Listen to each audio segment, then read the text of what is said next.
셜록 홈즈 두 번째 얼룩.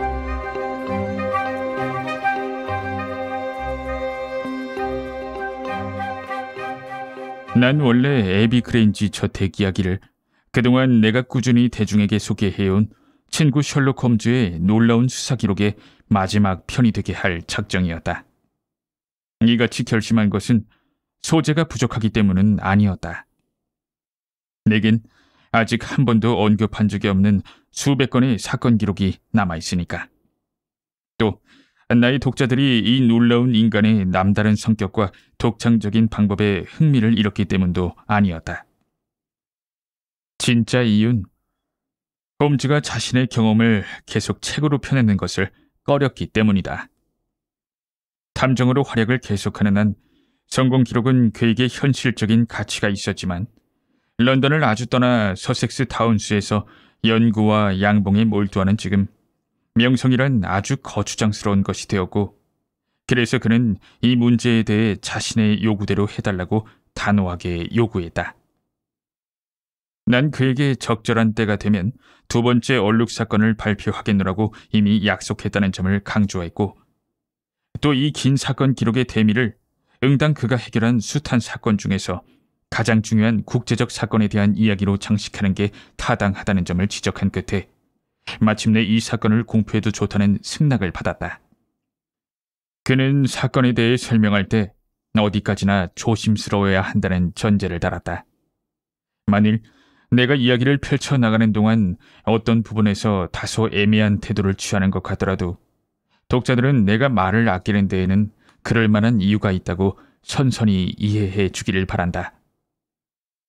어느 가을 화요일 아침, 유럽 전역에 이름을 날리고 있는 두 인물이 베이커가의 소박한 방으로 찾아왔던 그땐 1년 뒤, 심지어는 10년 뒤에도 이 사건에 대해 밝히지 못할 것 같았다.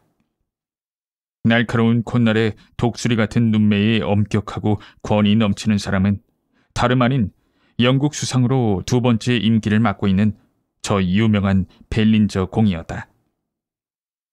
다른 한 사람은 어두운 피부에 우아한 조각 같은 외모, 육체와 정신에 온갖 아름다움을 부여받고 태어나 이 나라에서 가장 촉망받는 정치가가 된 현직 유럽 외교부 장관이자 아직 청년티를 벗지 못한 트렐로니 호프 각하였다. 두 사람은 서류가 흩어져 있는 긴 의자에 나란히 앉았는데 불안하고 초췌한 얼굴을 보니 얼마나 다급하고 중요한 용무 때문에 여기 왔는지 쉽사리 짐작할 수 있었다. 수상은 푸른 정맥이 붉어진 여인 손으로 우산의 상하 손잡이를 단단히 움켜쥔 채 수도승 같은 퀭한 얼굴로 침울하게 홈즈와 나를 번갈아 쳐다보았다. 유럽 외교부 장관은 코스염을 신경질적으로 잡아뜯는가 하면 시계줄의 인장을 자꾸 만지작거렸다. 홈즈 선생, 난 오늘 아침 8시에 서류가 없어진 걸 발견하고 당장 수상님께 보고드렸습니다. 수상님께서 선생을 찾아가 보자고 먼저 제안하셨죠. 경찰에 알리셨습니까? 아니요. 수상은 저 유명한 기민하고 단호한 태도로 말했다. 우린 아직 그렇게 하지 않았고 또 그렇게 하는 게 가능하지도 않소. 경찰에게 알린다는 것은 결국 대중 앞에 사실을 공표하는 것이 돼요. 그런데 우리가 각별히 피하고자 하는 게 바로 그런 사태예요. 그럴 만한 이유가 있습니까, 수상님? 왜냐하면 문제의 서류는 비할 바 없이 중대한 것이라서 그것이 공표되면 궁극적으로 유럽 전체의 분쟁으로 비화될 우려가 높소. 난 10중 8구 그렇게 될 거라고 확신하오. 사실 그 서류가 전쟁이냐 평화냐를 좌우한다고 해도 과언이 아니지. 그것을 되찾을 때 각별히 보안을 지키지 않는다면 아예 찾지 않으니만 못할 수도 있어. 왜냐하면 그것을 가져간 자들이 노리는 것은 내용을 일반에게 공개하는 것이니까 말이요. 알겠습니다. 그럼 트렐로니 호프 장관님, 이 서류가 분실될 당시의 상황을 정확하게 말씀해 주시면 대단히 감사하겠습니다. 홈즈 선생, 몇 마디로 간단하게 설명하겠습니다. 그것은 엿새 전에 외국의 어느 군주한테서 온 서신입니다. 대단히 중요한 내용을 담고 있어서 난 그걸 금고에 넣어두지 않고 저녁마다 집으로 들고 와서 침실에 서류함에 넣은 다음 열쇠로 잠그곤 했습니다. 어젯밤의 서류는 거기 있었습니다. 그건 분명합니다. 저녁 식사 전에 옷을 갈아입는 동안 실제로 서류함을 열어봤고 문제의 서신이 안에 있는 것을 두 눈으로 똑똑히 확인했으니까요. 그런데 오늘 아침에 서류가 없어진 겁니다. 서류함은 밤새도록 내 침실 화장대의 거울 앞에 놓여 있었죠. 난 잠귀가 밝은 사람이고 그건 아내도 마찬가지입니다. 우리 부부는 누구든 밤중에 방에 들어오진 못했을 거라고 확신합니다. 그런데 서류가 감쪽같이 사라졌습니다. 저녁 식사는 몇 시에 하셨습니까? 7시 반입니다. 그리고 얼마 뒤에 침실로 돌아가셨습니까? 어제 저녁 아내는 극장에 갔습니다. 난 자지 않고 아내를 기다렸죠. 우리가 침실에 들어간 건 11시 반이었습니다. 그럼 서류함은 4시간 동안 무방비 상태로 놓여 있었던 겁니까? 그 방에 들어갈 수 있는 사람은 아침 나절엔 청소하는 하녀, 낮엔 내 시종하고 아내의 시녀뿐입니다. 이들은 우리 집에서 일한 지 오래된 믿을 만한 하인들이죠. 게다가 내 서류함에 평상시의 부처 문건보다 더 중요한 것이 들어있다는 건 아무도 몰랐을 겁니다. 그 편지의 존재에 대해서 아는 사람이 누구였습니까? 집안엔 없었습니다. 부인은 아셨겠죠? 아니요. 오늘 아침에 서신이 없어졌다는 사실을 알기 전까진 아내에게 아무 말도 안 했습니다. 수상은 만족스럽게 고개를 끄덕였다. 오 부장관, 난 공무에 대한 자네의 책임감을 오래전부터 높이 평가하고 있었네. 이런 1급 기밀은 아무리 가까운 가족이라도 그보다 우선한 것이 분명하네. 유럽 외교부 장관은 고개를 숙여 보였다. 수상님은 저를 공정하게 봐주고 계십니다. 오늘 아침까지 전 이 일에 대해 아내에게 단 한마디도 하지 않았습니다. 부인께서 짐작은 할 수 있었겠죠? 그렇지 않습니다, 홈즈 선생. 아내는 짐작하지 못했을 겁니다. 그럴 리가 없죠. 전에도 서류를 분실한 적이 있으십니까? 아니요. 영국 내에서 이 편지의 존재를 아는 사람은 누굽니까? 내각의 강요들에게 사실을 통보한 것은 어제였지만 강요 회의의 참석자 모두에게 비밀 엄수의 서약을 받은 데다가 수상님의 엄중한 경고의 말씀까지 계셨습니다. 그런데 이럴 수가. 몇 시간 지나지도 않았어. 내가 그걸 잃어버리다니. 잘생긴 얼굴이 절망에 못 이겨 일그러지는 듯 하더니 장관은 두 손으로 머리를 쥐어뜯었다. 우린 순간적으로 충동적이고 열정적이며 예민하기 짝이 없는 자연인의 모습을 엿보았다. 하지만 다음 순간 귀족의 품위에 걸맞는 가면과 온화한 목소리가 다시 돌아왔다. 강요들 외에 우리 부처의 관리들 중에서 그 서신에 대해 아는 사람은 두세쯤 될 겁니다. 하지만 홈즈 선생, 이 나라에 그것에 대해 아는 사람은 더 이상 없는 것이 분명합니다.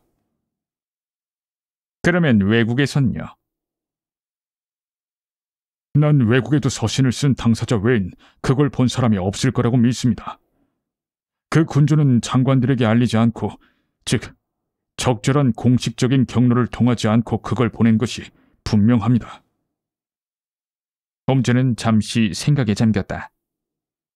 장관님, 그럼 이제 그 서신의 내용이 뭔지, 그리고 도난당한 서신 때문에 왜 그렇게 엄청난 결과가 초래된다는 것인지 좀 더 자세하게 말씀해 주시기 바랍니다. 두 정치인은 재빨리 시선을 교환했고 수상은 더부룩하게 자란 눈썹을 찌푸렸다. 홈즈 선생, 봉투는 연한 청색이고 길고 얄팍하오. 붉은 밀랍으로 봉했고 웅크린 사자 문양의 인장을 찍었소. 그리고 주소는 크고 대담한 필치로. 홈즈가 입을 열었다. 아, 수상님? 그것도 참으로 흥미롭고 중요한 부분이지만 저는 그보다 더 핵심적인 것을 엿듣고 있습니다. 그 편지의 내용은 뭡니까?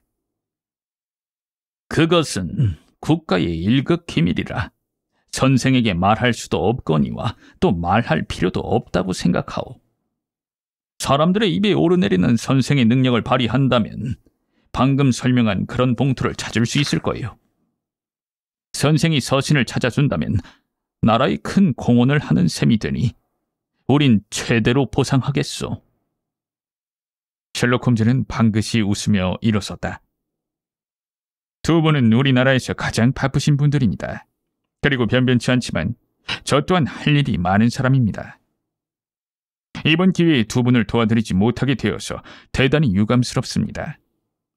전 이런 대화를 계속하는 것이 시간 낭비라고 생각합니다. 수상은 벌떡 일어섰는데 깊숙이 들어간 눈에서 불꽃이 튀었다.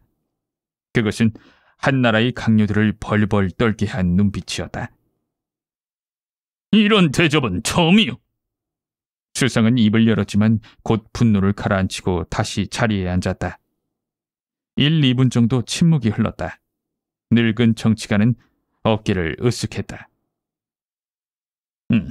홈즈 선생, 당신 조건을 받아들이지 않을 수 없구려. 당신 말이 옳소이다. 당신을 전적으로 신임하지 않으면서 행동해 주기를 바라는 것은 어불성설이었소. 저도 같은 생각입니다. 젊은 정치가가 말을 받았다. 그럼 이제 당신과 동료되는 왓슨 박사의 이 양식을 전폭적으로 신뢰하고 말하겠소. 두 분은 애국심을 발휘해 주시길 바라오. 지금 하는 얘기가 새 나간다면 이 나라인 형언할 수 없이 불행한 사태가 초래될 거요. 그 점에 대해선 마음 놓으셔도 좋습니다. 좋소. 그 서신은 최근 우리나라 식민지의 발전상을 보고 심기가 불편해진 어느 외국의 군주가 보내온 것이요. 그것은 그분께서 독단으로 성급하게 써서 보낸 것이요. 알아본 결과 그 나라의 장관들은 그 서신에 대해 아무것도 모른다는 사실이 드러났소. 뿐만 아니라 그것은 아주 적절치 못한 말투로 씌어졌고 그중 일부 구절은 아주 자극적이어서 그것을 공표하면 온 나라가 위험할 만큼 들끓을 것이 분명하오. 그런 정도의 소요가 발생한다면 이 나라는 일주일 안에 큰 전쟁에 휩쓸리게 될 거요. 홈즈는 종이 위에 이름을 하나 적더니 수상에게 건넸다. 옳소. 바로 그분이요. 그분이 10억의 비용과 10만의 인명을 앗아갈 수 있는 서한을 작성했고 우린 그것을 도무지 이해할 수 없는 방식으로 분실한 거요. 편지를 보내신 분에게 사실을 통보하셨습니까? 그렇소. 암호 전문을 보냈소. 그분이 편지의 공표를 원하는 모양입니다. 그렇지 않소. 우린 그분이 그렇게 무모하고 성급하게 행동한 것에 대해 진작부터 후회하고 있다는 확증을 잡았소. 서신이 공개되면 우리보단 그분 자신과 그 나라가 더 치명상을 입을 거요. 그렇다면 그 편지가 공개되었을 때 이익을 보는 세력이 누굽니까? 대체 그걸 훔쳐내거나 공개하려는 이유가 뭐죠? 셜록 홈즈 선생. 그것은 국제 정치에 대한 깊은 이해가 필요한 부분이요. 하지만 유럽의 정세를 고려한다면 그 동기를 헤아리는 게 어렵진 않을 거요. 유럽 전체는 거대한 병영이요. 유럽엔 양대 동맹이 있는데 이 두 진영은 현재 군사력의 평형을 이루고 있어. 그리고 대영 제국은 이러한 균형 상태의 열쇠를 치고 있어이다. 만약 영국이 한쪽 동맹과 전쟁을 벌이게 되면 다른 쪽 동맹은 전쟁에 참가하든 말든 어부지리를 얻게 되는 셈이요. 내 말 이해하겠소? 잘 알겠습니다. 그렇다면 그 군주의 적대 세력은 두 나라 사이를 이간질하기 위해 편지를 공개하려고 하는 것이로군요. 그렇소이다. 만약 그 편지가 적의 손에 떨어졌다면 그건 누구한테 가게 될까요? 유럽의 수상이라면 누구라도 가능성이 있어. 그것은 지금 이 순간 바람처럼 빠른 속도로 그곳을 향해 가고 있을 거예요. 트렐로니 호프 장관은 고개를 떨구고 큰 소리로 신음했다. 수상은 장관의 어깨에 부드럽게 손을 올려놓았다. 여보게, 자네가 운이 없었어. 자네를 비난할 사람은 아무도 없을 걸세. 자넨 만반의 주의를 기울였어. 자, 홈즈 선생. 이게 전부요. 우리가 어떻게 했으면 좋겠어? 홈즈는 우울하게 고개를 가로저었다. 수상님, 그 문서를 되찾지 못하면 전쟁이 날 거라고 생각하십니까? 난 그럴 가능성이 매우 높다고 생각하오. 그렇다면 전쟁에 대비하십시오. 홈즈 선생, 그 심한 말을 하시는군요. 수상님, 현실을 직시하십시오. 그 편지가 밤 11시 반 이후에 없어졌을 리는 없습니다. 호프 장관과 부인께서는 그 시간 이후부터 도난 사실을 발견할 때까지 쭉 그 방에 계셨다고 하니까요. 그렇다면 편지가 없어진 것은 어제 저녁 7시 반에서 11시 반 사이인데 아마 이른 시간이었을 겁니다. 왜냐하면 그걸 가져간 게 누구든 편지가 거기에 있다는 사실을 정확하게 알고 있었고, 그렇다면 당연히 될 수 있는 대로 이른 시간에 그걸 빼내려고 했을 겁니다. 수상님, 그렇게 중대한 문서를 그 시간에 빼돌려줬다면 지금 어디에 있을까요? 범인이 그냥 갖고 있을 이유는 전혀 없습니다. 그건 재빨리 필요한 사람에게 전달되었을 겁니다. 그런데 지금 우리가 그걸 되찾거나 또는 행방을 추적할 수 있는 가능성이 있을까요? 그건 우리의 능력 밖의 일입니다. 수상은 자리에서 일어섰다. 홈즈 선생, 당신의 논리는 물샐 틈 없이 완벽하오. 사건은 정말 우리 손을 벗어날지도 모르겠소. 일단 그 편지를 가져간 사람이 하녀나 시종이라 가정하고, 모두들 나이도 적지 않고 믿을 만한 하인들이요. 장관님께서는 침실이 2층에 있는데 외부에서 드나들 수 있는 문은 없다고 하셨습니다. 또 집 안을 경유할 때 사람들 눈에 띄지 않고 올라갈 수 있는 방법도 없고 말이죠. 그렇다면 서신을 훔쳐낸 것은 내부인의 소행임에 틀림없습니다. 도둑은 서신을 누구한테 갖다 줄까요? 그것은 저도 이름을 아는 몇몇 국제 간첩이나 비밀 요원 중에 하나가 분명합니다. 그런데 그쪽 분야에서 최고라고 할 만한 이들은 셋을 꼽을 수 있죠. 전 이제 그 셋의 동정을 살피는 일부터 시작하겠습니다. 그중 하나가 자신의 위치를 이탈했다면, 특히 어젯밤부터 사라졌다면, 우린 서류의 행방에 대해 웬만큼 추측할 수 있게 될 겁니다. 무엇 때문에 서신을 갖고 사라지겠습니까? 유럽부 장관이 질문했다. 런던에 있는 어느 대사관으로 그걸 갖고 달려갈 게 뻔합니다. 전 그렇게 생각하지 않습니다. 첩보원들은 독자적으로 행동하기 때문에 자국 대사관과 관계가 나쁜 경우가 많죠. 홈즈 선생, 그 말이 맞소이다. 그전 귀중한 전리품을 제 손으로 본부에 갖다 바치려고 할 거요. 난 당신의 계획이 썩 훌륭하다고 생각하오. 그건 그렇고, 호프 장관, 이 불행한 사건 때문에 다른 의무까지 완전히 방기할 수는 없네. 앞으로 무슨 일이 있으면 당신에게 연락하겠소. 당신도 무슨 결과가 있거들랑 지체 없이 알려주시오. 두 정치관은 가볍게 목례하고 무거운 걸음으로 방을 나갔다. 유명한 손님들이 떠나자 홈즈는 말없이 파이프를 붙여물고 자리에 앉아 한참 동안 깊은 생각에 잠겼다. 난 조간신문을 펼쳐들고 간밤에 런던에서 발생한 충격적인 범죄에 관한 기사에 푹 빠져 있었다. 그런데 친구가 버럭 소리 지르며 벌떡 일어나더니 벽난로 선반 위에 파이프를 올려놓았다. 그래, 그보다 더 나은 방법은 없어. 상황이 절망적이긴 하지만 전혀 희망이 없는 것은 아니야. 아직까진 그래. 셋 중에 누가 편지를 빼돌렸는지 확인할 수만 있다면 말이지. 아직은 그 편지가 범인의 수중에 있을지도 몰라. 결국 그런 친구들한테 문제가 되는 것은 돈이거든. 그런데 내 뒤엔 영국의 국고가 버티고 있어.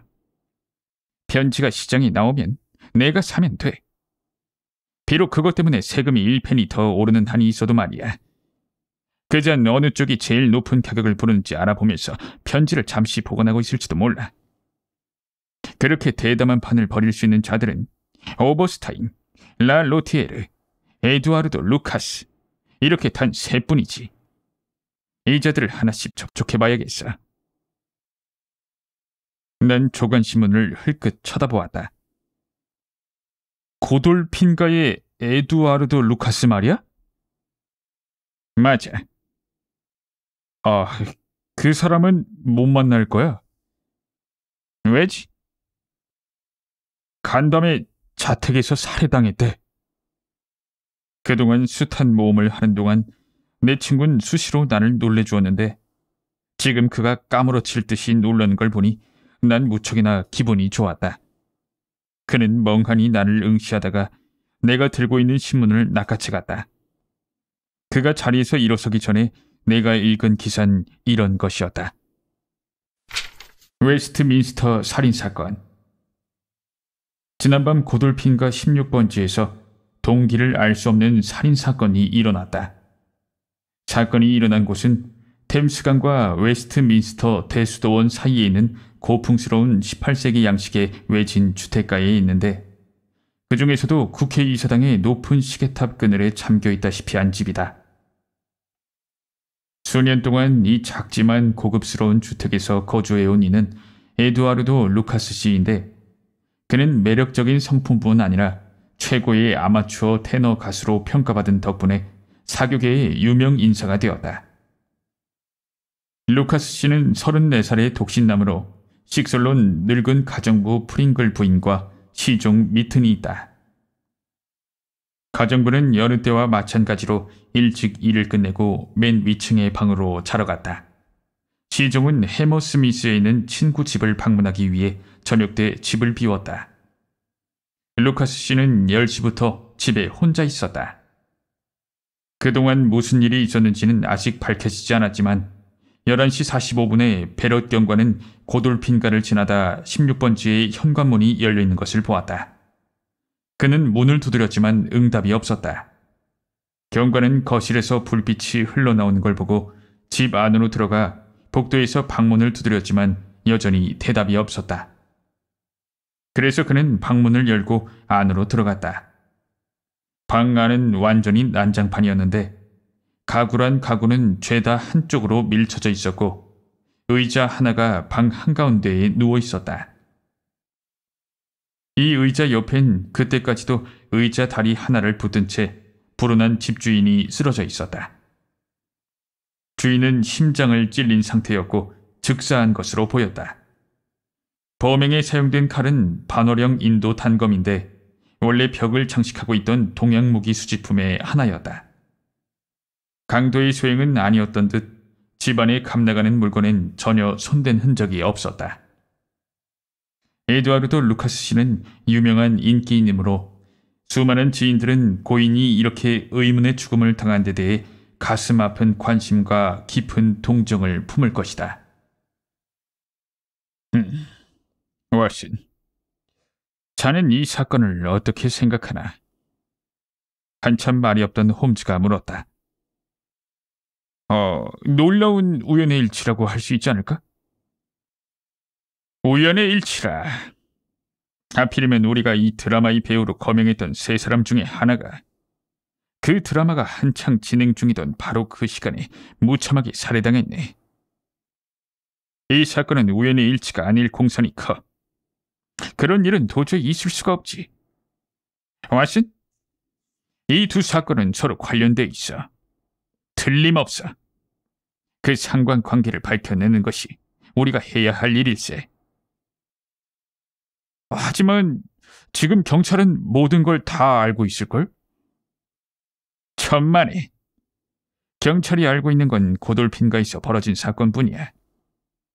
그들은 유럽 외교부 장관이 화이트홀 테라스 저택에 대해선 아무것도 모르고 그건 앞으로도 마찬가지일 거야.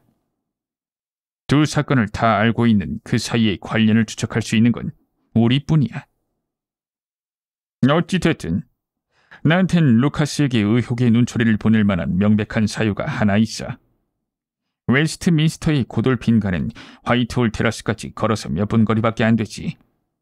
내가 말한 다른 간첩들은 모두 웨스트엔드의 끄트머리에 살고 있어.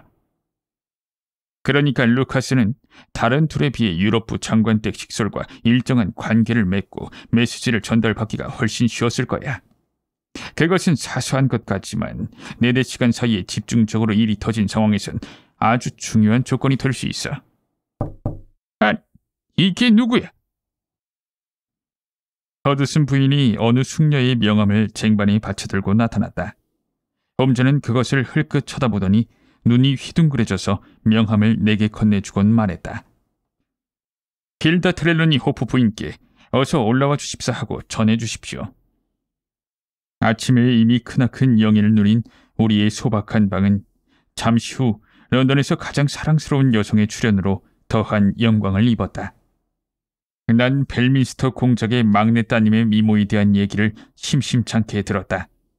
그 아름다움에 대해 아무리 설명을 듣고 무채색의 사진을 아무리 열심히 쳐다봐도 그 섬세하고 미묘한 매력과 우아한 얼굴의 아름다운 색조는 놀랍기만 했다. 하지만 그 가을날 아침에 우리 두 사람의 시선을 맨 먼저 잡아끈 것은 그녀의 미모가 아니었다. 숙녀의 사랑스러운 뺨은 강렬한 감정 때문에 창백했고 두 눈은 반짝거렸지만 열에 들떴으며 자신을 억제하려는 노력으로 민감한 입술은 앙담은 채 일그러져 있었다. 미모의 손님이 방문을 열고 들어섰을 때 맨 먼저 눈에 띈 것은 아름다움이 아니라 두려움이었다. 홈즈 선생, 내 남편이 여기 왔었죠. 그렇습니다, 마담. 여길 다녀가셨죠. 홈즈 선생, 부탁이니까 남편한테 내가 여기 왔다는 말은 하지 말아주세요. 홈즈는 싸늘하게 고개를 숙여 보이고 숙녀에게 의자를 가리켰다. 부인께서는 저를 몹시 난처한 입장으로 몰아넣으시는군요. 부디 저기에 앉아서 제게 원하는 게 뭔지 말씀해 주시기 바랍니다. 하지만 무조건 약속드릴 수는 없을 것 같습니다만. 부인은 방을 가로질러 가서 창문을 등지고 앉았다. 한마디로 여왕 같은 자태였다. 키가 크고 우아하고 여성다운 매력이 물씬 풍겼다. 부인이 흰 장갑을 낀 손을 쥐었다 폈다 하며 말을 이었다. 홈즈 선생, 나도 솔직하게 말씀드릴 테니까 선생도 내게 솔직하게 말씀해 주셨으면 해요. 우리 부부는 서로에게 비밀이라고는 없지만 예외가 하나 있습니다. 그것은 정치 문제입니다.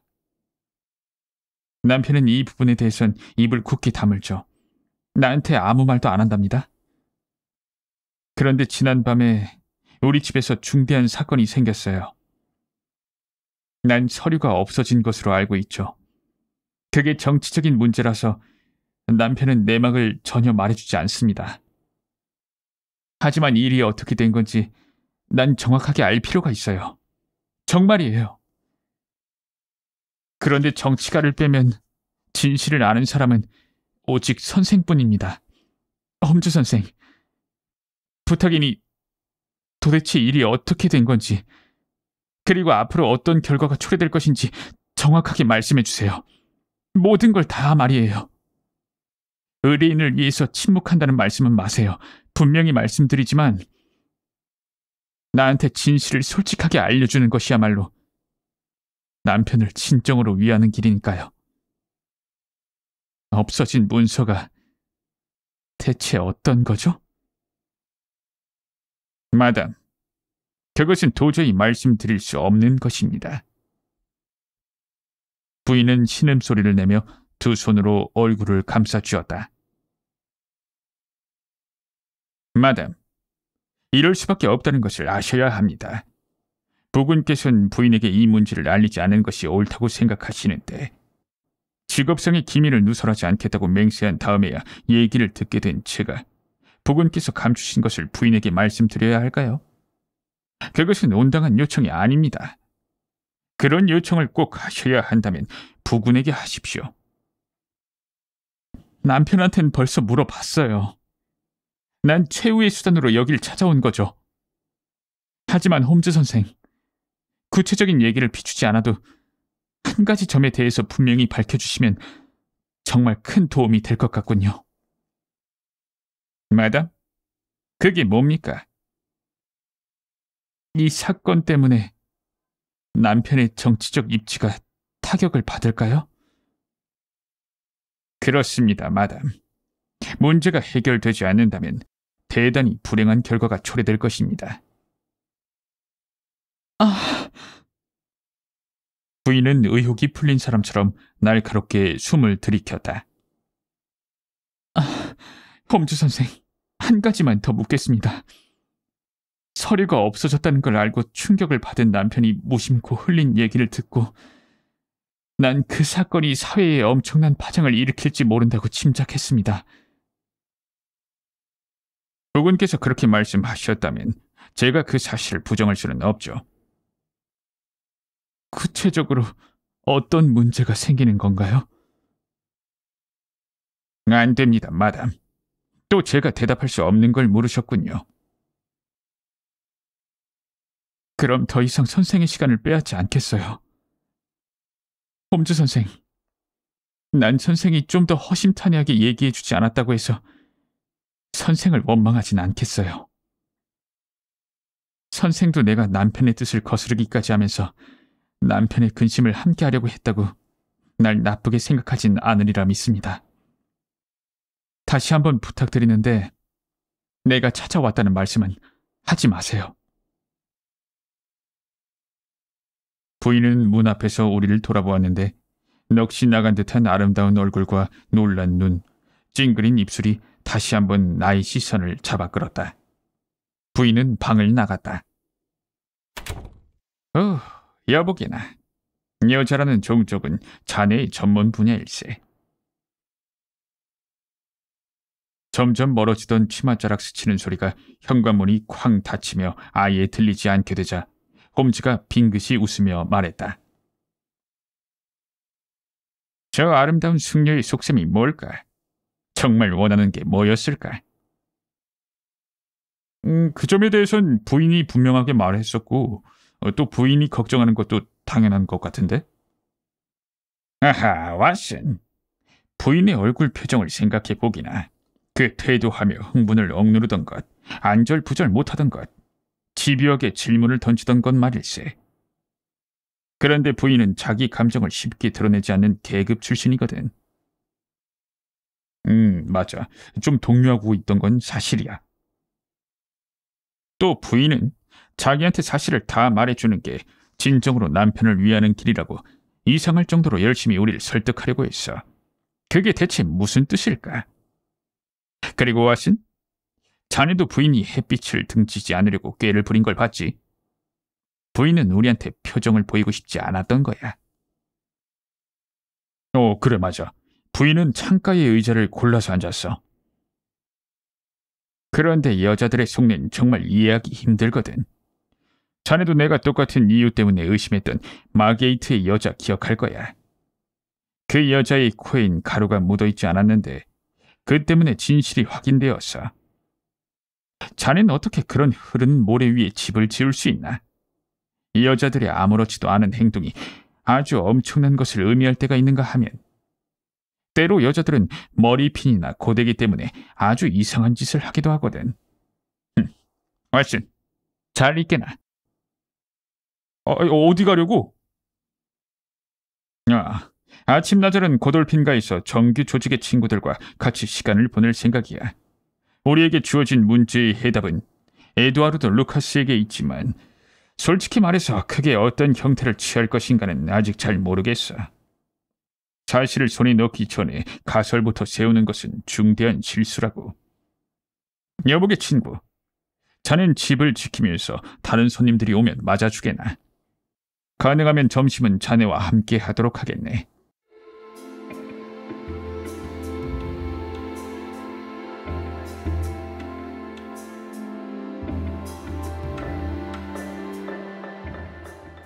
그날부터 그 다음 날까지 홈즈는 어떻게 보면 말이 없고 어떻게 보면 침울한 기색이었다.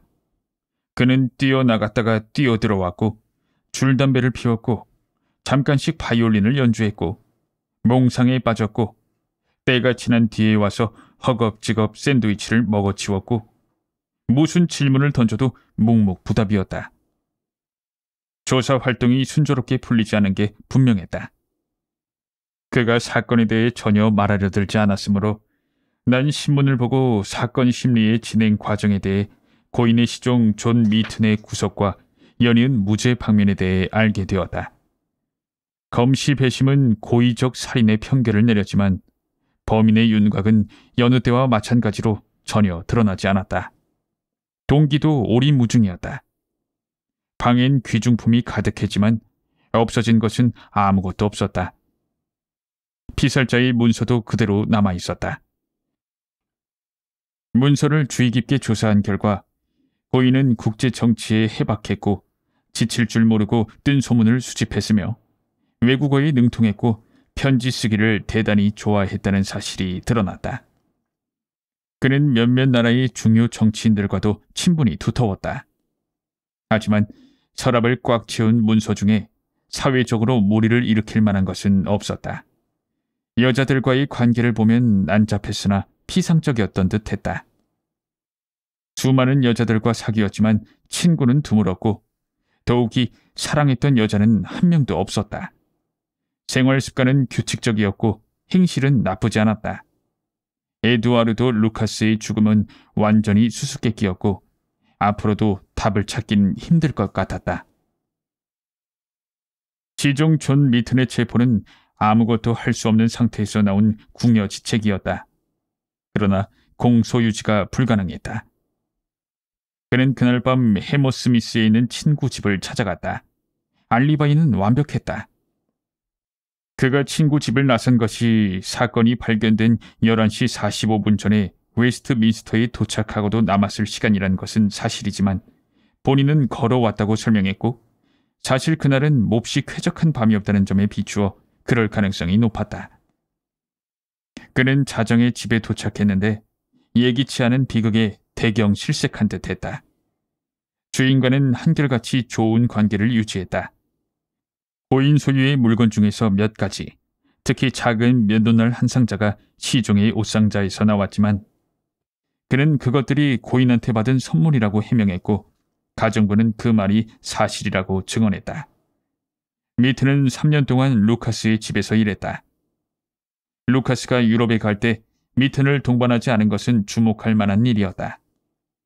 루카스는 가끔 파리에 가서 3개월씩 머물다 오곤 했지만 미트는 그냥 고돌핀가를 지켰다. 가정부에 대해 말하자면 사건이 일어난 날 밤에 아무 소리도 듣지 못했다. 손님이 왔다면 주인이 손수 맞이했을 것이다. 신문 보도에 따르면 사흘 동안 수사는 계속 안개 속을 헤매고 있었다. 홈즈가 더 많은 것을 알고 있는지는 모르지만 그는 아무 말도 하지 않았다. 하지만 레스트레이드 경감이 자신에게 수사 진행 상황을 알려주고 있다고 했을 때 난 그가 상황 전반을 두루 꿰고 있다는 것을 알았다. 나흘째 되는 날 파리에서 한 통의 긴 전문이 날아왔는데 그것이 모든 의문을 속 시원하게 풀어준 듯했다. 데일리 텔레그래프에는 다음과 같은 기사가 실렸다. 파리 경찰은 지난 월요일 밤 웨스트민스터 고돌핀가에서 무참하게 살해된 에두아르도 루카스 씨 사건의 수수께끼를 풀어줄 만한 사실을 최근 발견했다. 독자들은 루카스 씨가 자택에서 칼에 찔려 살해됐고 시종이 혐의를 받았지만 알리바이가 증명되어 방면된 일을 기억할 것이다. 어제 파리 오스테릴리츠가의 작은 주택에 거주하는 앙리 푸르네이라는 숙녀가 정신병자로 관원에 신고됐다. 신고한 사람은 그 집 하인들이었는데 조사 결과 푸르네이 부인은 상당히 진행된 위험한 정신질환을 앓고 있음이 판명되었다. 경찰은 앙리 푸르네이 부인이 런던에 갔다가 지난 화요일에 돌아왔다는 사실을 알아냈고 이 여성이 웨스트민스터 사건과 관련되었다는 증거를 포착했다. 사진 대조 결과 앙리 프루네이 씨와 에두아르도 루카스는 동일 인물임이 판명되었는데 고인은 어떤 이유로 런던과 파리에서 이중 생활을 해왔다. 남미 태생의 프루네이 부인은 극단적인 다혈질의 여성으로 과거부터 광증에 가까운 질투심에 발작을 일으켜왔다. 이 여성이 런던을 떠들썩하게 만든 끔찍한 범행을 저지른 것은 이러한 질투심 때문으로 추정된다. 월요일 밤 프루네이 부인의 행적은 아직 밝혀지지 않았지만 인상착의가 동일한 한 여성이 화요일 아침에 체링크로스 역에서 미친 사람 같은 모습과 사나운 몸짓으로 수많은 사람들의 시선을 끈 것은 의심할 나위 없는 사실이다. 따라서 이 불행한 여인은 광증을 일으킨 상태에서 범행을 저질렀거나 아니면 끔찍한 일을 저지른 충격으로 정신이 나갔거나 했을 가능성이 높다. 현재 프루네이 부인은 과거에 대해 횡설수설하고 있는데 의사들은 그녀가 이성을 되찾을 가능성이 없다고 보고 있다. 또한 프루네이 부인으로 추정되는 한 여성이 월요일 밤에 고돌핀가의 집을 몇 시간 동안 지켜보는 모습을 목격했다는 증인이 나왔다. 홈즈, 자네 생각은 어떤가? 난 그가 아침 식사를 하는 동안 큰 소리로 기사를 읽어준 다음 물었다. 홈즈는 식탁에서 물러나 방 안을 오락가락하며 말했다. 여보게나, 자넨 대단한 인내심을 발휘해 주었지만 지난 사흘간 내가 아무 말도 안 한 것은 정말 할 말이 없기 때문이었어. 지금도 파리에서 날라온 이 소식은 별 도움이 안 돼. 하지만 루카스의 죽음에 대해선 해명이 됐잖아. 살인 사건은 보수적인 사건일 뿐이야. 도난당한 서신을 되찾아 유럽을 파국에서 구해내야 하는 우리의 진짜 과업에 비하면 사소한 에피소드에 지나지 않아. 지난 사흘간 중요한 사건은 단 하나뿐이었는데 그것은 아무 일도 없었다는 것이라네. 거의 매 시간마다 정부에서 보고가 들어오고 있는데 유럽 어디에도 분란의 징후가 없는 것이 분명해. 만일 그 서신이 공표됐다면 아니야. 그랬을 리가 없지. 하지만 서신이 공표되지 않았다면 지금 그건 어디에 있는 걸까? 누가 그걸 갖고 있을까? 왜 그걸 손에 쥐고 있는 걸까? 내 머릿속엔 이러한 의문이 망치질 소리처럼 쩡쩡 울려 퍼지고 있어. 그렇다면 문제의 서신이 사라진 날 밤에 루카스가 살해된 것은 정말 우연이었을까? 서신은 그의 손에 들어갔던 걸까? 만약 그랬다면 그것이 루카스의 방에서 나오지 않은 이유는 무엇일까? 그의 미치광이 아내가 그걸 가지고 간 걸까? 만약 그렇다면 그것은 파리에 있는 그 집에 있을까? 프랑스 경찰의 의심을 사지 않고 서신을 되찾을 수 있는 방법은 무엇일까? 여보게나, 일이 이런 식으로 됐다면 우리에게 법률은 범죄자만큼이나 위험한 것이 되네. 우린 모두를 다 적으로 돌려야 해. 하지만 이것은 국가의 운명이 걸려있는 중대한 사안이야. 이 사건을 원만히 해결할 수 있다면 분명코 나는 피할 바 없는 영예를 안게 되겠지. 전선에서 따끈따끈한 소식이 왔구만. 그는 편지를 받아들고 서둘러 읽어보았다. 레스트레이드가 뭔가 흥미로운 걸 발견한 모양이야. 왓슨, 모자 쓰게나. 웨스트민스터까지 같이 슬슬 걸어가자고. 내가 사건 현장에 간 것은 그것이 처음이었는데 높직하고 폭이 좁고 시커멓게 때가 낀 집은 그것이 지어진 18세기와 마찬가지로 단정하고 딱딱하고 견고했다. 레스트레이드는 불독 같은 얼굴로 거실 창문 밖을 내다보고 있다가 우리가 거구의 순경의 안내를 받아 방으로 들어가자 따뜻하게 맞아주었다. 우리가 안내받아 들어간 방은 사건 현장이었는데 지금은 카페 뒤에 흉한 핏자국을 빼면 아무런 흔적도 남아있지 않았다. 자그만 사각의 인도산 카펫이 방 한가운데 깔려있고 바닥은 반짝반짝 윤을 낸 직사각형의 너를 깐 아름다운 고풍의 마루였다. 벽난로 위엔 멋진 무기 수집품이 걸려 있었는데 그중 하나가 운명의 밤에 쓰인 것이다. 창가에 호화로운 책상이 놓여 있고 방 안의 모든 가구, 그림, 융단, 장식품들은 유약함조차 느껴질 만큼 화려한 취향을 드러내고 있었다. 파리에서 날아온 소식 들으셨어? 레스트레이드가 물었다. 홈즈는 고개를 끄덕였다.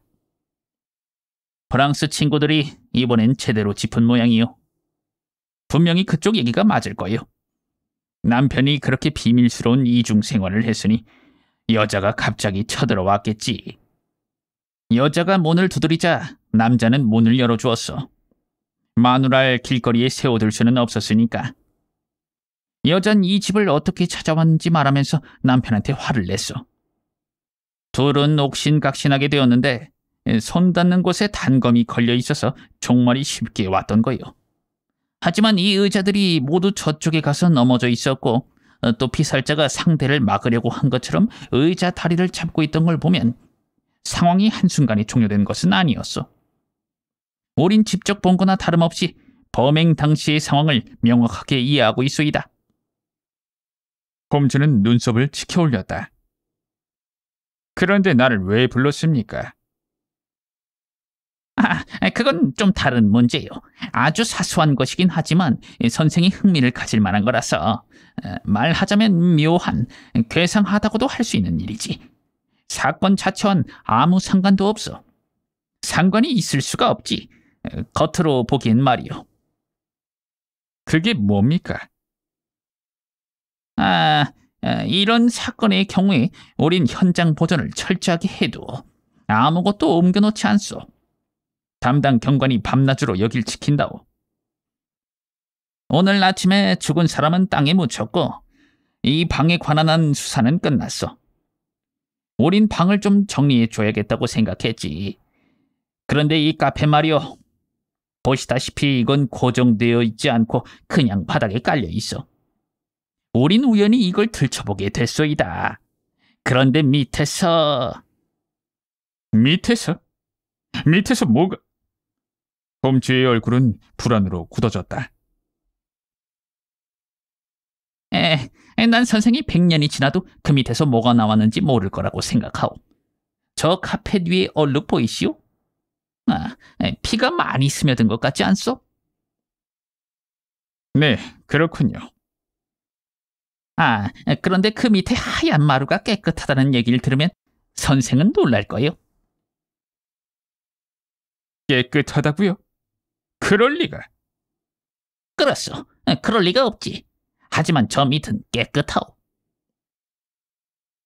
레스트레이드는 카페 자락을 뒤집어서 자신의 말이 사실이란 것을 보여주었다. 하지만 카페 바닥은 윗면과 똑같이 얼룩져 있어.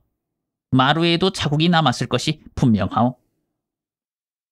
레스트레이드는 유명한 전문가가 자신의 말을 듣고 당황하는 걸 보고 기분이 좋은지 혼자 쿡쿡 웃었다. 자, 내가 어떻게 된 건지 보여주겠어. 마루 바닥이 얼룩진 곳이 있지만 그것은 카펫의 얼룩진 자리와 일치하지 않소. 자, 보시오. 그는 카펫의 다른 쪽을 들췄는데 그 밑에 고풍스러운 하얀 마루엔 진홍빛 얼룩이 크게 남아 있었다. 홈즈 선생, 어떻게 생각하시오? 그건 간단합니다. 두 개의 피 얼룩은 서로 일치합니다. 하지만 카펫을 돌려놓았군요. 카펫이 사각형인데다 고정시켜 놓지 않았기 때문에 그렇게 하는 것은 어렵지 않았습니다. 홈즈 선생. 경찰한테 카펫을 돌려놓았다는 해설을 들려줄 필요는 없소이다. 그것은 하나마나한 얘기요. 카펫을 이런 식으로 놓으면 두 개의 얼룩은 서로 겹치게 되니까 말이요. 하지만 내가 알고 싶은 건 누가, 그리고 왜 카펫을 옮겨 놓았느냐 하는 거요. 난 홈즈의 굳은 얼굴을 보고 그가 속으로 몹시 흥분했다는 걸 알 수 있었다. 레스트레이드, 잠깐만요. 복도의 그 경관이 그동안 이곳 경비를 담당한 사람입니까? 예, 그렇소이다. 그럼 내 충고대로 하십시오. 경관을 조심스럽게 신문해 보세요. 우리가 보는 앞에서 말고요. 우린 여기서 기다리겠습니다. 그 사람을 뒷방으로 데리고 가세요. 단둘이 있는 편이 자백받기가 더 쉬울 겁니다. 어떻게 감히 외부인을 집안에 끌어들이고 이 방에 혼자 놔뒀느냐고 추궁하십시오. 그런 행동을 한 적이 있느냐는 식으로는 묻지 마세요. 기정사실화하는 겁니다. 누군가 여기 다녀갔다는 걸 다 알고 있는 것처럼 말하세요. 막 다그치세요. 용서받으려면 솔직히 자백하는 수밖에 없다고 하십시오. 내가 말한 그대로 하십시오. 맹세코, 녀석이 알고 있는 걸 몽땅 끄집어내겠어. 레스트레이드는 소리쳤다. 그리고 홀로 뛰어나가는데 잠시 후 뒷방에서 그가 을러대는 소리가 들려왔다. 어떻게 그 말을 하는 거야? 왔어! 이런 식으로 지금이! 매우 곤란하다는 걸 모르는 홈즈는 게다. 미친 사람처럼 소리쳤다. 이런. 나른한 태도 뒤에 감춰져 있던 모든 악마 같은 힘이 활화산처럼 터져나왔다. 그는 바닥에 깔려있던 카펫을 밀쳐내더니 신들린 사람처럼 바닥에 엎드려서 네모난 마루너를 하나하나 잡아당기기 시작했다. 널판의 가장자리에 손톱을 밀어넣자 그 중 하나가 옆으로 돌아갔다. 마루널은 경첩이 달린 상자 뚜껑처럼 뒤로 젖혀졌다. 그 밑으로 조그마한 검은 구멍이 입을 벌렸다. 홈즈는 지체 없이 그 속으로 손을 밀어넣었지만 분노와 실망에 가득 찬 쓰디쓴 탄식을 뱉어내며 손을 빼냈다. 그것은 텅 비어 있었다. 왓슨! 어서! 이걸 원상복구해야 돼! 마루 뚜껑을 도로 닫고 카펫을 원래대로 펴놓자 복도에서 레스트레이드의 목소리가 들려왔다. 경감이 방에 들어섰을 때 홈즈는 터져나오는 하품을 삼키며 나른하게 벽난로 선반에 몸을 기댄 채 체념한 태도로 끈기 있게 기다리고 있었다. 홈즈 선생, 기다리게 해서 미안하오. 지금 여기 와 있는 게 무척이나 지루하신가 보구려. 물론 자백은 받아냈어. 맥파슨, 이리 들어오게. 자네의 그 용서받을 수 없는 행동에 대해 이 신사분들에게 솔직히 말씀드리게. 시뻘개진 얼굴로 깊이 참여하고 있는 거구의 경관이 조심스러운 걸음으로 방에 들어왔다. 무슨 나쁜 뜻이 있었던 것은 아닙니다, 선생님. 정말입니다. 어제 저녁 때 젊은 여자가 왔습니다. 집을 잘못 찾았다고 했죠. 전 그 아가씨와 이런저런 얘기를 했습니다. 여기서 하루 종일 근무를 서다 보면 아주 심심하니까요. 그 다음엔 어떻게 했어? 그 여자는 신문에서 봤다면서 사건 현장을 보고 싶다고 했습니다. 아주 교양 있고 말도 잘하는 젊은 여자였죠. 여자를 잠깐 집안에 들여보낸다고 해서 큰 문제가 생길 것 같지는 않았습니다. 그런데 그 여자는 카펫 위에 핏자국을 보더니 픽 쓰러져서 죽은 듯이 누워 있었습니다. 전 뒤로 달려가서 물을 가져왔지만 그곳으론 정신이 돌아오지 않았죠. 그래서 브랜디를 구하려고 길 모퉁이를 돌아서 아이비 플랜트로 달려왔습니다. 그런데 브랜디를 갖고 돌아와 보니까 그 여자가 없었습니다. 정신을 차린 뒤 제 얼굴을 보기가 부끄러워서 가버린 것 같았습니다. 카펫을 움직인 건 어떻게 된 일인가? 예. 제가 돌아와서 보니까 카펫에 주름이 잡혀 있었습니다. 그 여자가 고정시키지도 않고 미끄러운 마루에 그냥 깔아놓은 카펫 위로 쓰러졌으니까요. 그래서 제가 카펫을 똑바로 펴놓았습니다. 맥퍼슨 순경, 이번 일을 교훈 삼아서 앞으로 나를 속일 생각일랑 하지 말게. 레스트레이드가 위엄있게 말했다. 자넨 근무 수칙을 위반하고도 들키지 않을 줄 알았겠지만 카펫을 척 보기만 해도 외부인이 여기 들어왔다는 사실을 알 수 있었어. 자넨 운이 좋은 줄 알게나. 없어진 물건이 없으니까 망정이지. 그렇지 않았으면 큰 코 다쳤을 거야. 홈즈 선생, 이렇게 사소한 일 때문에 내려오시게 해서 정말 미안하오. 하지만 선생이 카펫과 마룻바닥의 핏자국이 일치하지 않는다는 사실에 대해서 흥미를 가질 거라고 생각했어. 물론 그것은 정말 흥미로웠습니다. 경관, 그 여자는 여기에 단 한 번 왔나? 예, 선생님. 한 번뿐입니다. 어떤 여자던가? 이름은 모릅니다, 선생님. 타자수로 일하는데 구인 광고를 보고 왔다가 번지수를 잘못 찾았답니다. 아주 상냥하고 점잖은 젊은 여자였습니다, 선생님. 키가 크던가? 미인이고. 예, 선생님. 키가 컸습니다. 얼굴은 미인이라고 할 수 있습니다. 굉장한 미인이라고도 할 수 있을 겁니다. 어머, 경관님, 잠깐만 보여주세요, 예? 이런 식으로 말했습니다. 아주 예쁘고 애교가 철철 넘치더군요. 그래서 전 방을 잠깐 보여주는 건 문제가 안 될 거라고 생각했습니다. 옷은 어떻게 입었던가? 수수하게 입었습니다, 선생님. 발목까지 내려오는 긴 망토를 들렀죠. 그게 몇 시였나? 어두워질 무렵이었습니다. 브랜디를 가지고 오는데 사람들이 막 가로등에 불을 켜고 있었으니까요. 알겠네. 왓슨, 가세나. 다른 데서 더 중요한 일이 우릴 기다리고 있을 것 같으니까 말이야. 레스트레이드는 거실에 남고 참여하는 경관이 따라 나와 현관문을 열어주었다. 홈즈는 계단을 내려가다가 말고 뭔가를 경관의 눈앞에 들이댔다. 경관은 그것을 뚫어지게 응시했다. 주여! 그는 경악한 얼굴로 소리쳤다.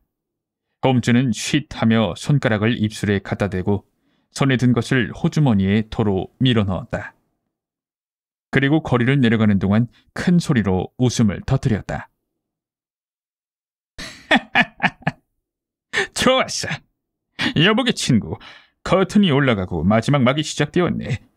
전쟁은 일어나지 않을 거고 트렐로니 호프 장관의 화려한 경력엔 흠집이 나지 않을 거고 경솔한 군주는 그 경솔함 때문에 화를 입지 않을 거고 수상각하는 유럽 문제로 골치를 썩이지 않아도 되네. 우리가 조금만 재치 있게 행동한다면 대단히 위험한 것이 되었을 이 사건 때문에 한 푼어치라도 피해를 보는 사람은 없을 걸세. 어때? 내 말을 들으니까 마음이 놓이지? 난 이 비범한 인간에 대한 감탄이 마음속에서 부글부글 끓어올랐다. 자네, 문제를 풀었군! 내가 외쳤다. 왓슨, 그런 건 아닐세. 아직도 밝혀내지 못한 점이 몇 가지 있으니까. 하지만 이렇게 많은 것을 알고 있으면서도 나머지를 캐내지 못한다면 그건 우리의 과실이 될 걸세. 어서 화이트홀 테라스로 가서 일을 결판 짓도록 하세나. 유럽부 장관의 저택에 도착해서 셜록 홈즈가 찾은 사람은 힐다 트렐로니 호프 부인이었다. 우린 응접실로 안내받았다. 홈즈 선생. 숙녀의 얼굴은 노여움으로 발갛게 달아올랐다. 이건 정말 부당하고 비열한 행동이에요. 먼저 말씀드린 것처럼 난 남편이 내가 공무에 개입한다고 생각할까봐 선생한테 찾아갔던 일을 비밀로 해달라고 부탁했어요. 그런데 우리 사이에 무슨 거래가 있는 것처럼 여길 찾아와서 내 입장을 곤란하게 만드시는군요. 마담, 유감스럽게도 다른 방법이 없었습니다. 전 이 비할 바 없이 중요한 문서를 찾아달라는 의뢰를 받았으니까요. 마담? 그러니까 그걸 제 앞에 내놓으시기 바랍니다. 숙녀는 벌떡 일어섰다. 아름다운 얼굴에선 순식간에 핏기가 싹 가셨고 두 눈은 빛을 잃었는데 그녀가 비틀거리는 걸 보고 난 기절하는 줄만 알았다. 그렇지만 숙녀는 안간 힘을 다해 충격을 이겨냈다. 그녀의 얼굴엔 경악과 분노의 표정이 번갈아 나타났다. 홈즈 선생, 당신은 나를 모욕했어요. 아, 마담, 왜 이러십니까? 그래봤자 소용없습니다. 편지를 내놓으십시오. 숙녀는 종을 향해 재빨리 달려갔다. 집사한테 당신들을 내보내라고 하겠어요. 힐다 부인. 종을 누르지 마십시오. 그렇게 하시면 스캔들을 피하려는 나의 성실한 노력은 완전히 물거품이 되고 맙니다. 편지를 내놓으면 만사가 원만하게 해결됩니다. 제게 협조해 주시면 다 알아서 수습하겠습니다. 하지만 계속 그렇게 나오신다면 난 사실을 공표할 수밖에 없습니다. 그녀는 여왕 같은 자태로 오만하게 버티고 서 있었다. 그러면서 마치 홈즈의 영혼을 들여다보려는 것처럼 그의 두 눈을 뚫어지게 응시했다. 그녀는 손가락을 종 위에 올려놓고 있었지만 그것을 누르는 것은 자제하고 있었다. 당신은 나를 협박하고 있어요. 홈즈 선생, 여기 와서 여자를 위협하는 것은 과히 남자다운 행동이 못 됩니다. 선생은 뭔가 알고 있는 것처럼 말했죠? 어디 아는 게 있으면 말해보세요. 마담, 부디 앉으십시오. 거기서 쓰러지면 다칩니다. 그리고 계속 서 계시면 말하지 않겠습니다. 감사합니다. 홈즈 선생, 5분 드리겠습니다. 힐다 부인, 1분이면 충분합니다. 난 부인이 에두아르도 루카스를 찾아갔던 것, 그에게 문제의 서류를 넘겨준 것, 그리고 어젯밤에 교묘한 방법으로 그 방에 들어가서 카펫 아래 비밀 장소에서 편지를 찾아온 걸 알고 있습니다. 숙련 창백한 얼굴로 그를 응시하며 한동안 말을 잃었다가 마침내 소리질렀다. 홈즈 선생, 당신 미쳤군요. 홈즈는 주머니에서 작은 사진 한 장을 꺼냈다. 그것은 어딘가에서 오려낸 그녀의 얼굴 사진이었다. 난 이게 유용하게 쓰일 거라고 생각했기 때문에 이걸 가져갔습니다. 경찰관이 한눈에 알아보더군요. 그녀는 숨을 헐떡거리며 의자 등받이에 머리를 기댔다. 자, 힐다 부인. 부인은 편지를 갖고 있습니다. 아직도 일을 수습할 수 있는 여유가 있습니다. 난 부인을 곤란하게 만들고 싶진 않습니다. 도난당한 편지를 부군에게 돌려드리면 내 의무는 끝나는 겁니다. 내 충고를 받아들이고 날 솔직하게 대해 주십시오. 이것이 부인의 유일한 기회입니다. 숙녀의 용기는 감탄할 만했다. 아직도 그녀는 패배를 인정하려 들지 않았다. 홈즈 선생, 다시 한번 말씀드리지만 당신은 뭔가 터무니없는 공상을 하고 있습니다. 홈즈는 자리에서 일어섰다. 힐다 부인, 이거 유감이로군요. 난 부인을 위해 최선을 다했습니다. 하지만 몽땅 헛수고가 되었습니다. 그는 종을 울렸다. 집사가 나타났다. 장관님은 집에 계신가? 12시 45분에 집에 도착하실 예정입니다, 선생님. 홈즈는 시계를 들여다보았다. 아직도 15분 남았구만. 좋아, 난 기다리겠네. 집사가 문을 닫고 나가자 힐다 부인은 홈즈의 발 아래 몸을 던지고 두 팔을 벌린 채 아름다운 얼굴을 치켜들었다. 두 눈이 눈물로 젖어 있었다. 용서하세요. 홈즈 선생님, 저를 용서하세요. 그녀는 미친 듯이 애원했다. 제발 그 이한테 말하지 마세요. 난 그 이를 너무나 사랑해요. 난 그 이의 인생에 한 점의 그늘도 드리고 싶지 않아요.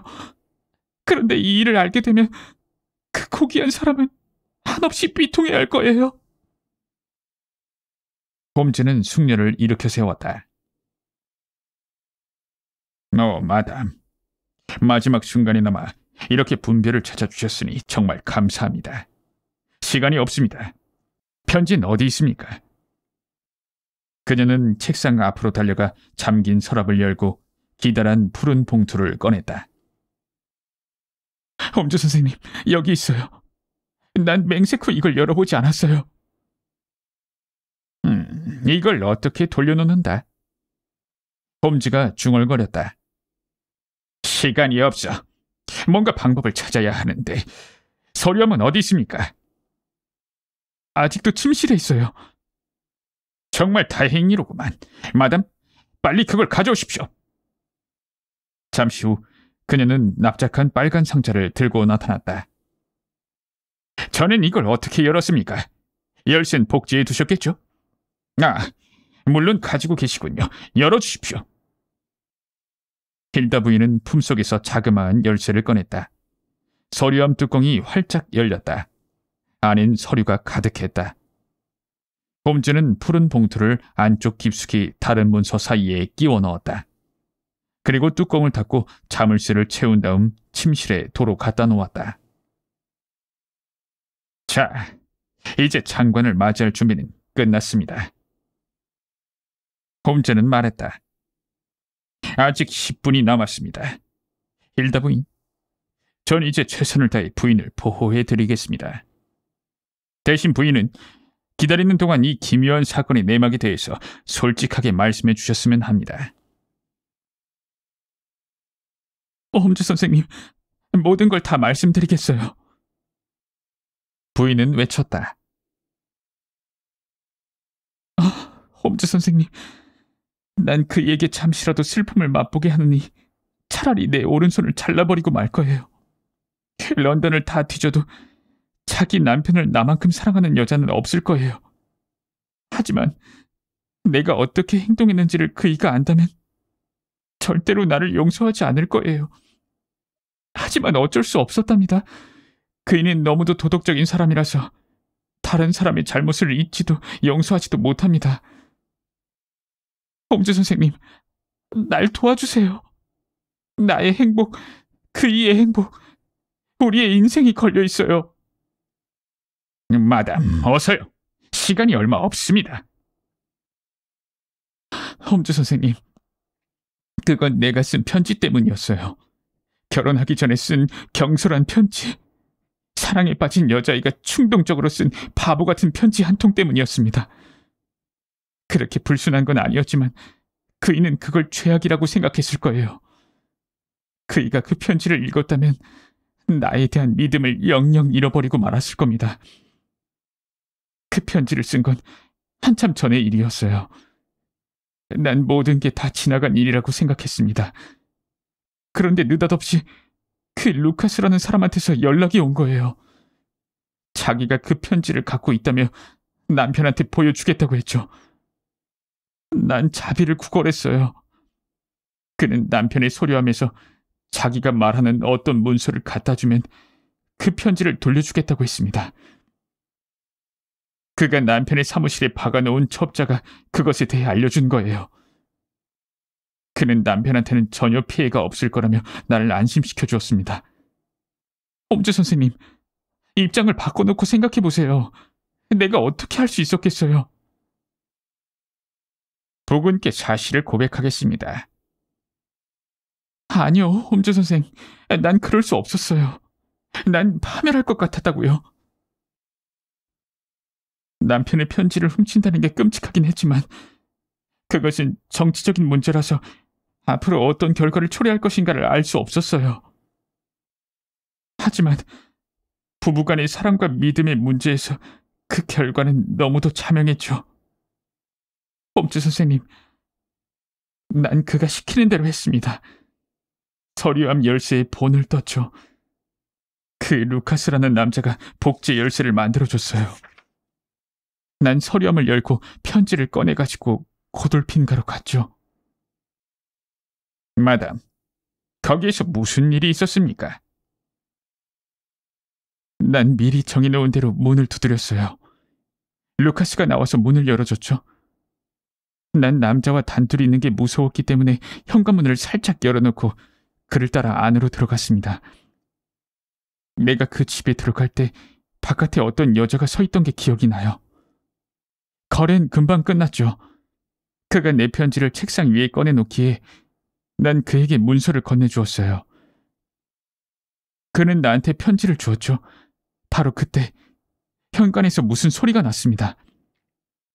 그리고 복도에서 발자국 소리가 들렸죠. 루카스는 재빨리 카펫을 뒤집더니 그 밑에 비밀 장소에 서류를 감춰놓고 카펫을 도로 덮어놓았습니다.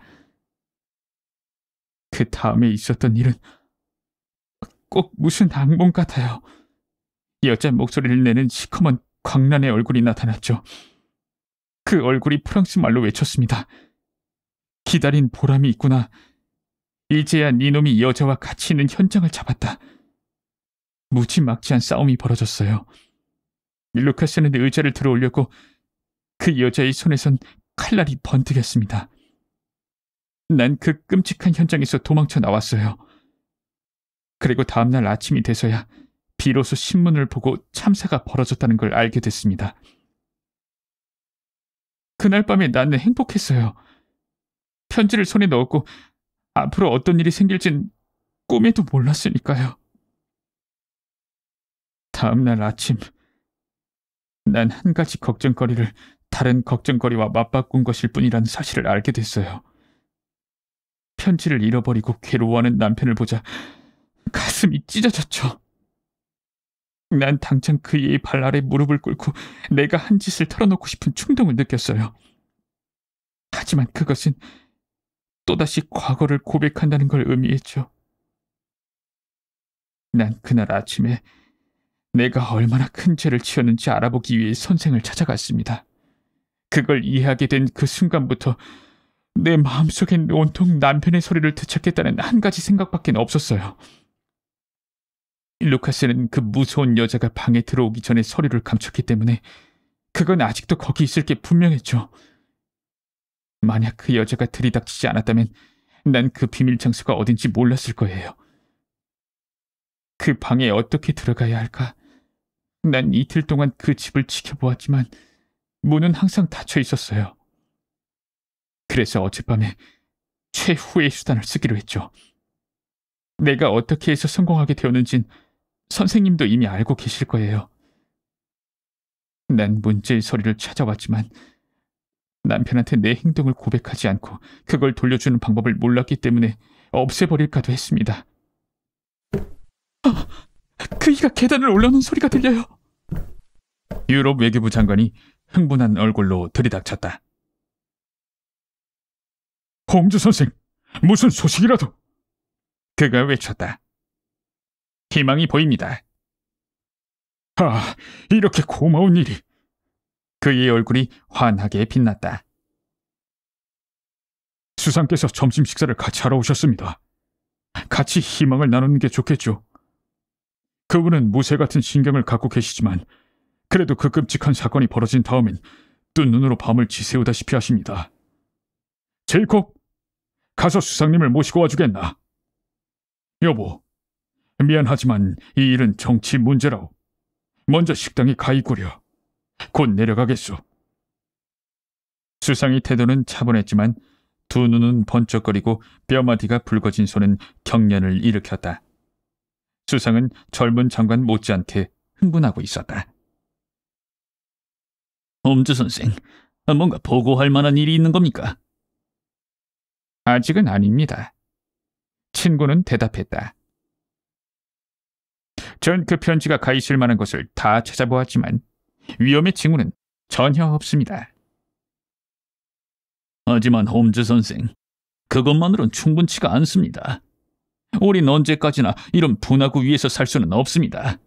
뭔가 확실한 답이 있어야 합니다.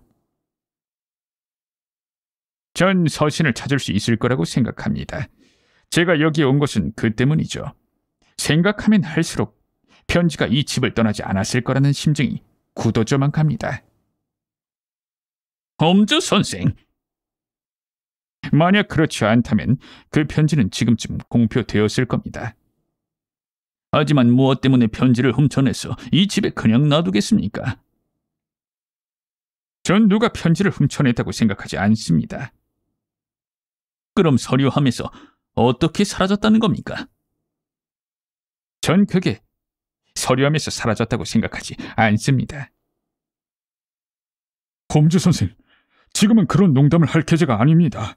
분명히 말해두지만 서신은 서류함에 없었습니다. 화요일 아침 이후에 서류함을 살펴본 적이 있으십니까? 없습니다. 그럴 필요가 없었으니까. 장관께서 그때 잘못 보셨을 수도 있습니다. 다시 말하지만 그건 있을 수 없는 일입니다. 하지만 전 그렇지 않다고 생각합니다. 전 그런 일들을 몇 번 봐왔습니다. 아마 거긴 다른 서류도 있겠죠? 그것은 그 속에 섞여 있었을지도 모릅니다. 서신은 맨 위에 있었습니다. 누군가 서류함을 들고 흔들어서 위치를 바꿔 놓았을지도 모릅니다. 아니요. 난 모든 걸 다 꺼내봤습니다. 호프, 그건 쉽게 알아볼 수 있는 일이잖아. 서류함을 가져오라고 하게나. 수상이 말했다. 그러자 장관은 종을 울렸다. 제이콥, 서류함을 갖다 주게나. 이건 우스꽝스러운 시간 낭비지만 정 그렇게 생각하신다면 직접 보십시오. 제이콥, 고맙네. 여기 놓게나. 난 열쇠를 항상 시계줄에 걸고 다닙니다. 보시다시피 여기 서류가 있습니다. 메로공의 서신, 찰스 하디경의 보고서, 벨그라드에서 보내온 각서, 러시아, 독일의 곡물세에 대한 기록, 마드리드에서 온 서신, 플라워스 공의 비망록. 맙소사, 이게 뭐야? 수상이! 수상은 그의 손에서 푸른 봉투를 낚아챘다. 그래, 바로 이거야. 편지는 그대로 있구만. 호프, 축하하네. 고맙습니다. 고맙습니다. 이제야 속이 다 후련합니다. 하지만 어떻게 이런 일이... 이건 말도 안 됩니다. 홈즈 선생, 선생은 요술쟁이 마법사로군요. 이게 여기 있다는 걸 어떻게 알았습니까? 다른 곳은 없다는 걸 확인했으니까요. 내 눈을 믿을 수 없구만. 그는 방문을 향해 달려갔다. 이 사람이 어디지? 난 아내한테 일이 잘 해결됐다고 말해줘야 합니다. 힐다! 계단에서 장관의 목소리가 들려왔다. 수상은 빛나는 눈으로 홈즈를 지그시 바라보았다. 이보시오, 선생. 선생은 내막을 다 말하지도 않았소. 도대체 어떻게 해서 서신이 서류함 속으로 다시 돌아가게 된 거요? 홈즈는 빙그레 웃으며 자신을 날카롭게 관찰하는 경탄스러운 시선을 피했다. 저희들한테도 외교적인 비밀이라는 게 있으니까요.